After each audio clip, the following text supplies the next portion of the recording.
Everybody, this is Steel Rose's podcast. This podcast was created for women by women to elevate women's voices. I had a particular topic idea that I wanted to discuss with you, and it's something that's been kind of brewing and I'm managing in the background. So I think I already shared I think I might have shared it on prior episode that I had started working out again. Um, and it's made a really tremendous difference in a way that I wasn't expecting. And then I also made a change personally for myself that also had a direct impact that I actually want to explain a little bit further about. So, this is my whole leading by example motto here, right? My husband and I feel very strongly that anything that we do, our kids are going to copy. So there have been times before where even if we didn't like something or we didn't want to do something a certain way, we did it anyway for the sake of the kids seeing us doing it and then copying it because it would be good for them to do. So it's that whole leading by example concept, right? So most recently, an issue that started in my household was with one of my girls, one of my daughters. And I had started to notice that she was getting pickier than usual with her food. And I was paying attention to it because of the way she was refusing to eat certain things and because of the way she was starting to respond to food. There were instances where she directly commented to me and said she would be getting very emotional and crying and telling me, "Mommy, I don't know what's wrong with me. I know I have to eat something. I know I'm hungry, but the food is grossing me out." Now, for those of you who are listening that have had an eating disorder, that's one of those comments that if you have some semi control over your eating disorder, if you have any experience in it, that comment's going to trigger. You're going to hear that and be like, "Oh my gosh, like that's actually a pretty distinct sign when you're developing an eating disorder that you start to get really disgusted by food." So there had been a few comments like that from her. There were a lot of instances where she just didn't want to eat and she was starting to get really self-conscious about things with her body. And so I had a lot of discussions with my husband about it because he doesn't really know about that part of being a girl, that part of being a woman. It's not just women that go through this, but I know it from my perspective. So that's why I'm using that phrase. So he doesn't understand that part. Now, I'll full disclosure, when from the time I was 21 to the time I was 24, I did struggle pretty seriously with an eating disorder. It started out with just dieting and then it was a slippery slope into really just self-destructive behavior in my early 20s. From what I understand, and I didn't find this out until recently, eating disorders are hereditary. It's not the eating disorder specifically that's hereditary, but it's the susceptible behavior, and that some certain people are susceptible to things like eating disorders versus other people not being as susceptible to eating disorders. And there's background in it. You should look it up. I do highly encourage you to look it up because it's actually quite significant. In your family line, you can actually see predictive behaviors, but you can course correct it if you yourself change the behavior, right? You're the stopgap. You can do this.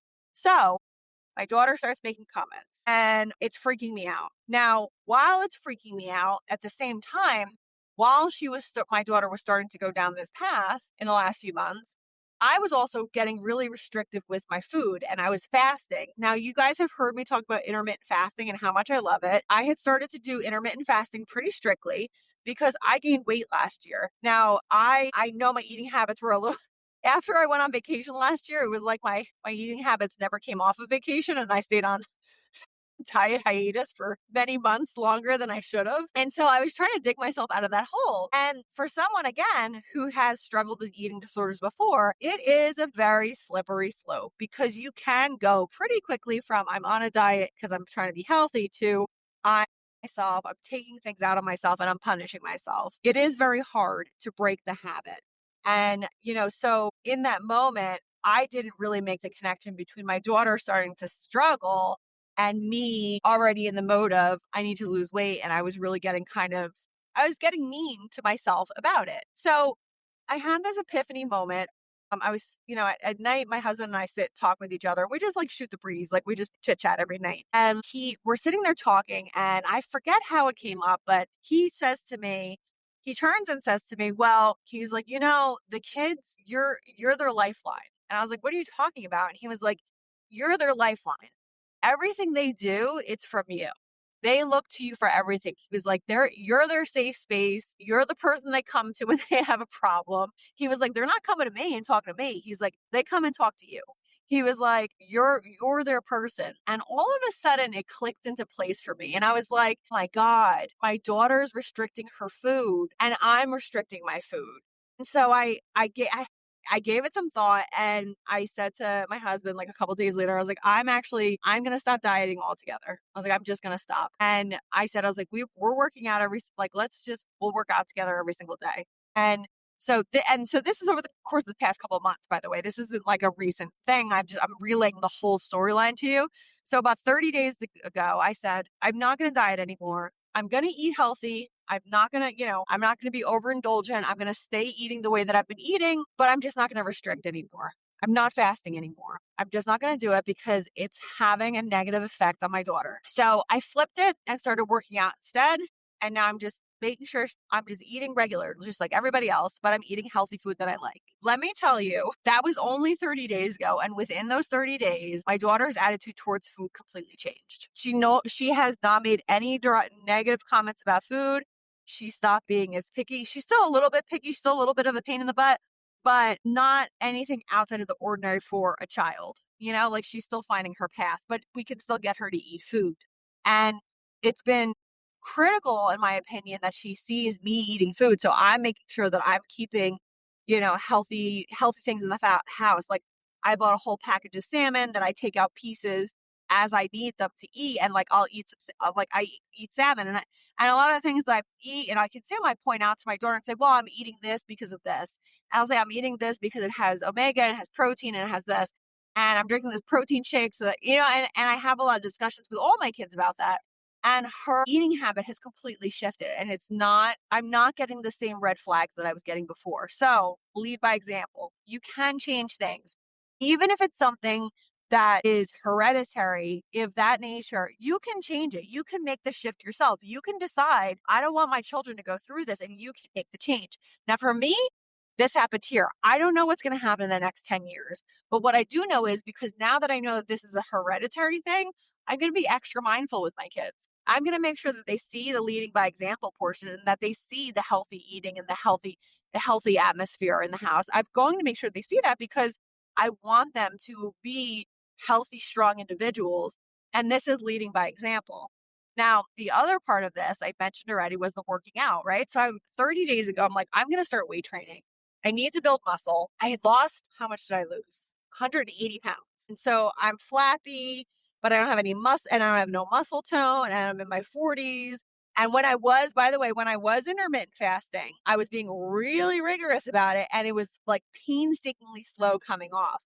And again, I had another like click, click, click into place in my brain. And I was like, I think my metabolism is starting to slow down. I'm going to have to build some muscle because this can't be like, I can't just accept what is. I need to do what I can to improve it. If I just accept what is, then don't complain about it, right? But I'm not happy. So I am going to do something about this to try to get myself to where I want to be. I want to live to 100. I want to be in great shape when my kids have kids. I want to be able to run around with my grandchildren and like do really cool, fun things with them. That's what I want to do. That's what I'm picturing. So this is what course correcting now. Now, interesting thing about the working out, me doing that has completely shifted my kids' energy in the house about exercising and working out. Before they saw it as more of a punishment, and now now they just see it as something we all do. And my son specifically even noted, I think it was today or recently, I think it might have been today, mommy inspired me to work out. And like he left the room and my husband said, see? And I said to him, I was, what the ironic thing is I don't love working out. It's annoying because it's like gotta make this effort. And I would much rather be sitting with a cup of coffee out in the sunshine and relaxing. But it's all good. I'm gonna work out because it's good for my kids. The ironic thing here is that like now I'm on the hook to continue to this and always work out because if I stop, then they're going to stop and I don't want them to stop. So if I'm the fun, I may not have stuck with it for me. We'll stick with it for them. And so thus, let's see where I am in a couple of months. I mean, I might be one of those like muscular 40-year-olds at this point. Like, who knows? Who knows where I'll end up? But the positive impact has been tremendous. So I wanted to point that out. Leading by example with your children is critical. Your words mean a lot and how you communicate with them means a lot, but they are observing every single thing you do. And thus is the challenge of being a parent. But I'm here with you, right? And we're all in this together. So thank you so much for hanging out with me today. I greatly appreciate all of you. And I'll catch you on the next one. Take care.